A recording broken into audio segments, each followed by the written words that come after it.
ये आकाशवाणी है। Country wide में प्रस्तुत है वैश्विक बौद्ध शिखर सम्मेलन पर विशेष कार्यक्रम, जिसे प्रस्तुत कर रहे हैं आकाशवाणी संवाददाता कमल कुमार प्रजापति।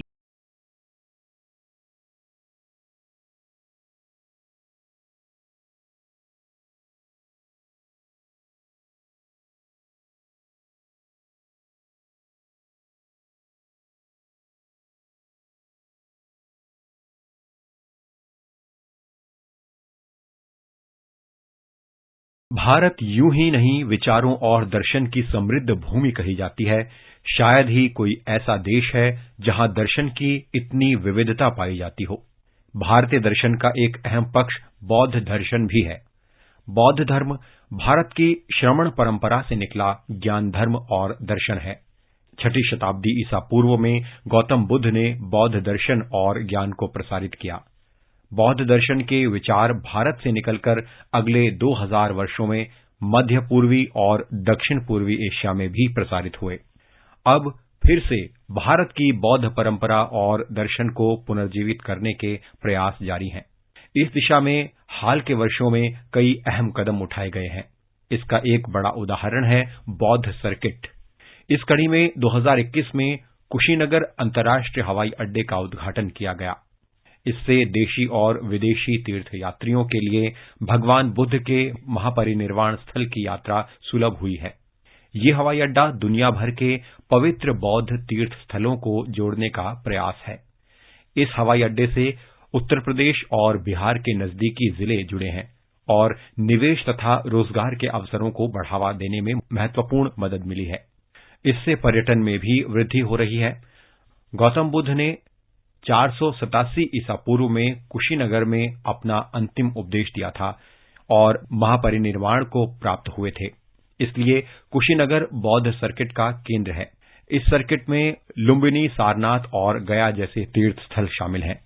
दक्षिण एशियाई देशों से सीधी विमान सेवा शुरू होने से श्रीलंका, जापान, ताइवान, दक्षिण कोरिया, चीन, थाईलैंड और वियतनाम, सिंगापुर के तीर्थयात्रियों के लिए कुशीनगर पहुंचना और यहां की समृद्ध विरासत को अनुभव करना आसान हो गया है। बौद्ध दर्शन के प्रवर्तक के रूप में अपने उत्तरदायित्व का निर्वहन करते हुए भारत ने एक विशेष पहल की है। आज से नई दिल्ली में दुनिया का पहला वैश्विक बौद्ध शिखर सम्मेलन शुरू हुआ।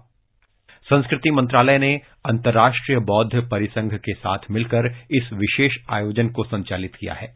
2 दिन तक चलने वाले इस सम्मेलन का विषय है response to contemporary challenges from philosophy to practice.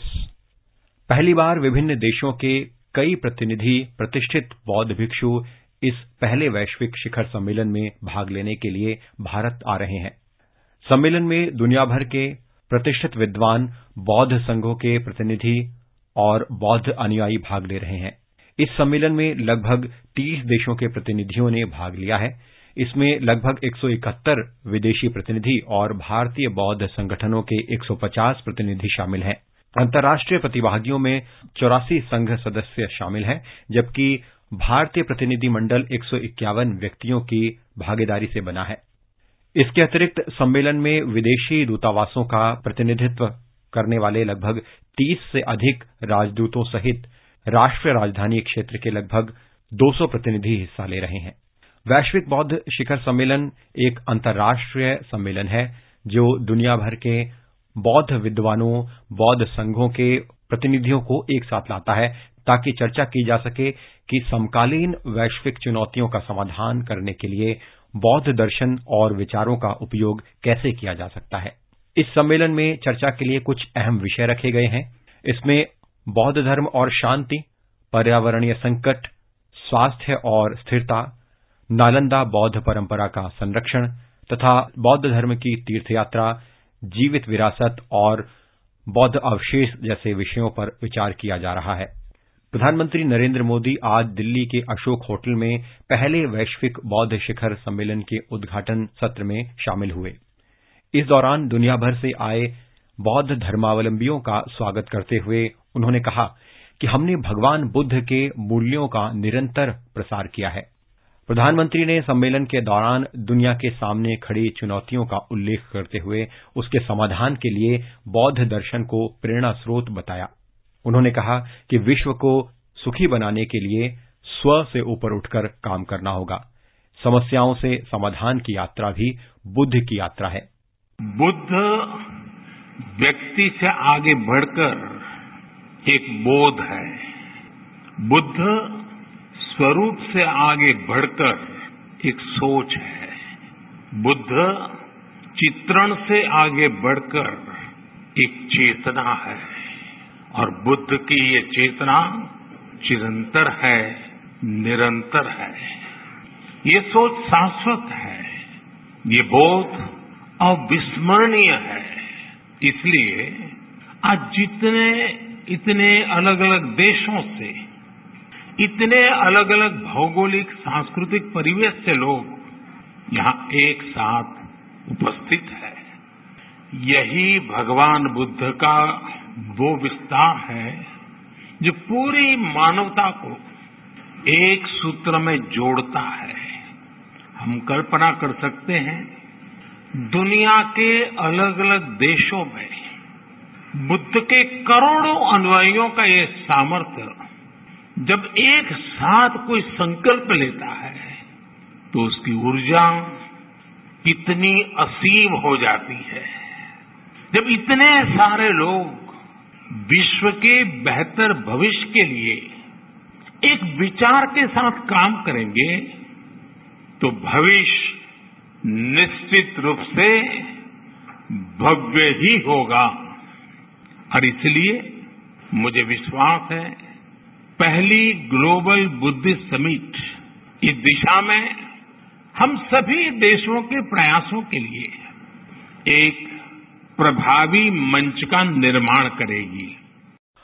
उन्होंने कहा, गौतम बुद्ध की महान शिक्षाओं ने सदियों से अनगिनत लोगों को प्रभावित किया है। प्रधानमंत्री ने कहा कि उनकी सरकार ने भारत और नेपाल में बुद्ध सर्किट में सुधार किया है।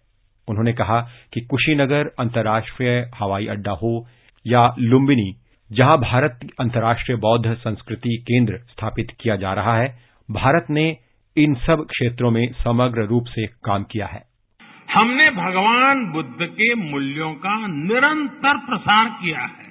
हमने बुद्ध की शिक्षाओं को जन जन तक पहुंचाने के लिए एक समर्पण भाव से काम किया है। भारत और नेपाल में बुद्ध सर्किट का विकास हो, सारनाथ और कुशीनगर जैसे तीर्थों के कायाकल्प के प्रयास हो, कुशीनगर इंटरनेशनल एयरपोर्ट हो, लुम्बिनी में भारत और आईबीसी के सहयोग से India international centre for Buddhist culture and heritage का निर्माण हो, भारत के ऐसे हर काम में पति पत्नी की प्रेरणा शामिल है। ये भगवान बुद्ध की शिक्षाओं का प्रतिवेद ही है कि भारत विश्व के हर मानव के दुख को अपना दुख समझता है। दुनिया के अलग अलग देशों में पीस मिशंस हो या तुर्की के भूकंप जैसी आपदा हो, भारत अपना पूरा सामर्थ्य लगाकर हर संकट के समय मानवता के साथ खड़ा होता है, मम भाव से खड़ा होता है। आज भारत के 140 करोड़ लोगों की इस भावना को दुनिया देख रही है, समझ रही है और स्वीकार भी कर रही है। और मैं मानता हूं, इंटरनेशनल बुद्धिस्ट कॉन्फेडरेशन का ये मंच इस भावना को नया विस्तार दे रहा है। प्रधानमंत्री ने इस बात पर भी प्रकाश डाला कि इस अमृतकाल में भारत ने कई विषयों पर नई पहल की है और इसके सबसे बड़े प्रेरणा स्रोत भगवान बुद्ध हैं। उन्होंने कहा कि भारत ने दुनिया को बुद्ध दिए हैं, युद्ध नहीं। उन्होंने आगे कहा कि बुद्ध ने सदियों पहले युद्ध और अशांति का समाधान दिया था, जिससे दुनिया आज पीड़ित है। उन्होंने कहा कि भगवान बुद्ध का मार्ग भविष्य का मार्ग है। कुछ साल पहले संयुक्त राष्ट्र में मैंने गर्व के साथ कहा था कि भारत ने दुनिया को युद्ध नहीं, बुद्ध दिए हैं। जहां बुद्ध की करुणा हो, वहां संघर्ष नहीं, समन्वय होता है, अशांति नहीं, शांति होती है। साथियों, बुद्ध का मार्ग भविष्य का मार्ग है, सस्टेनेबिलिटी का मार्ग है। अगर विश्व बुद्ध की सीखों पर चला होता तो क्लाइमेट चेंज जैसा संकट भी हमारे सामने नहीं आता। ये संकट इसलिए आया क्योंकि पिछली शताब्दी में कुछ देशों ने दूसरों के बारे में, आने वाली पीढ़ियों के बारे में सोचना ही बंद कर दिया। दशकों तक वो ये सोचते रहे कि प्रकृति से इस छेड़छाड़ का प्रभाव उनके ऊपर नहीं आएगा। वो देश इसे दूसरों के ऊपर ही डालते रहे। लेकिन भगवान बुद्ध ने धम्मपद में स्पष्ट रूप से कहा है कि जैसे बूंद बूंद पानी से घड़ा भर जाता है, वैसे ही लगातार की हुई गलतियां विनाश का कारण बन जाती हैं। इस अवसर पर केंद्रीय पर्यटन और संस्कृति मंत्री जी किशन रेड्डी ने कहा कि पहला वैश्विक बौद्ध शिखर सम्मेलन बौद्ध धर्म के विकास में भारत द्वारा निभाई गई महत्वपूर्ण भूमिका का प्रमाण है। वैश्विक बौद्ध शिखर सम्मेलन अन्य देशों के साथ सांस्कृतिक और राजनयिक संबंधों को मजबूत करने में भी मदद करेगा। ग्लोबल बुद्धिस्ट समिट सिर्फ भारत के लिए नहीं बल्कि विश्व कल्याण के लिए भारत के यशस्वी प्रधानमंत्री नरेंद्र मोदी जी सरकार का एक बहुत बड़ा इंटरनेशनल इनिशिएटिव है। ग्लोबल बुद्धिस्ट समिट के दुनिया के अलग अलग देशों के बीच में हमारे सांस्कृतिक और डिप्लोमेटिक रिलेशंस को भी मजबूत करने में मदद करेंगे। माननीय प्रधानमंत्री जी ने दुनिया के कई मंचों से अलग अलग समय पर इस बात को कहा कि दुनिया के प्रमुख चुनौतियों का समाधान बौद्ध जीवन दर्शन से ही हो सकता है। ये ग्लोबल बुद्धिस्ट समिट उस दिशा में एक सफल प्रयास है। केंद्रीय मंत्री किरण रिजिजू ने कहा कि इस सम्मेलन का आयोजन करके भारत बौद्ध संस्कृति और दर्शन के लिए एक सम्मान का भाव प्रस्तुत करने के साथ साथ इसमें नेतृत्वकारी भूमिका भी निभा रहा है। For the first time, I can proudly say that India, as a birthplace of Lord Buddha, is doing its duty. By calling this Global Buddhist Summit, India is really taking the lead role in honoring not only the teaching of Lord Buddha, but showing a lead role and a way forward for the global community. I am confident that the benign presence of all of you will certainly provide us with a platform to discuss and exchange ideas and to strengthen our commitment towards the Buddha, Buddha Dhamma and its significance to the global community. इस अवसर पर अंतर्राष्ट्रीय बौद्ध परिसंघ के महासचिव doctor धम्मापिया ने सभी से आग्रह किया कि विश्व को एक शांतिपूर्ण स्थान बनाने के लिए हम सभी एकजुट होकर आगे आएं।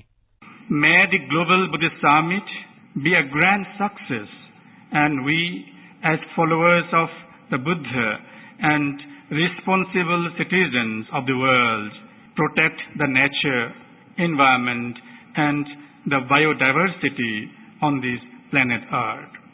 Collective wisdom and united voice is the motto of IBC, International Buddhist Confederation.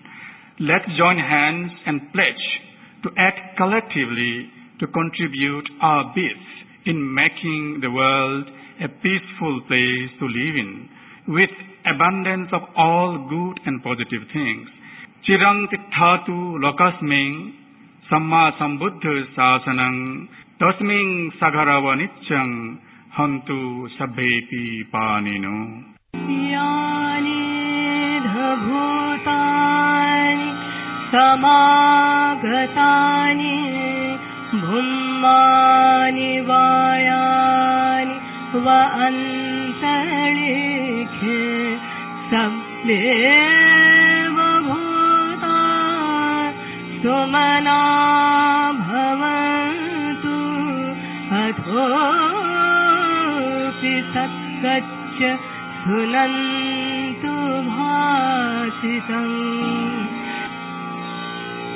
अभी आप सुन रहे थे वैश्विक बौद्ध शिखर सम्मेलन पर विशेष कार्यक्रम, जिसे प्रस्तुत कर रहे थे आकाशवाणी संवाददाता कमल कुमार प्रजापति। ये कार्यक्रम आकाशवाणी के समाचार सेवा प्रभाग द्वारा प्रस्तुत किया गया। इसे आप हमारे mobile app news on AIR और YouTube channel news on AIR official पर भी सुन सकते हैं।